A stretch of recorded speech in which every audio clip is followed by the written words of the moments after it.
যেতে নাহি দেব হায়। তবু যেতে দিতে হয়। আমার মনে হয় গতকাল আপনার সাথে কথা বলাই আমার ভুল হয়েছে। এখন আপনি যেগুলো করছেন এগুলোকে বলে ছ্যাবলামি। এটা যদি ছ্যাবলামো হয় তাহলে গ্রিক দেবতা কিউপিড রাজকুমারী সাইকির সাথে যেটা করতেন সেটাও ছ্যাবলামো। বাই এনি চান্স আপনি গ্রিক দেবতার সাথে নিজেকে তুলনা করছেন? রাস্তা মাপেন। অপেক্ষার পর আসে প্রেম, প্রেমের জোয়ারে ভাসে মন। এই কবিতা কি এখন বানালেন?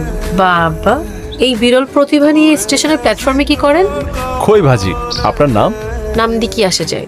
তার থেকে বরং বেনামেই থাকি, সেটাই ভালো। বৃষ্টি বিলাসীর তো খুব সুন্দর একটা নাম হওয়ার কথা, আর আমার মনটা সেই নামটা জানতে চায়। আমার নাম রুহি। খুব ছোট্ট কিন্তু মিষ্টি একটা নাম। কোথায় থাকেন? স্টেশন থেকে একটু দূরেই। আমি আসি। চেনা জানা তো হলো, চা তো খাওয়া যাবে নিশ্চয়ই। ধন্যবাদ, তবে চা খাওয়া যাবে না। আর শুনুন, আমাকে নিয়ে কোনো রকমের স্বপ্ন দেখা যাবে না। আমি কারো স্বপ্ন ভঙ্গের কারণ হতে চাই না।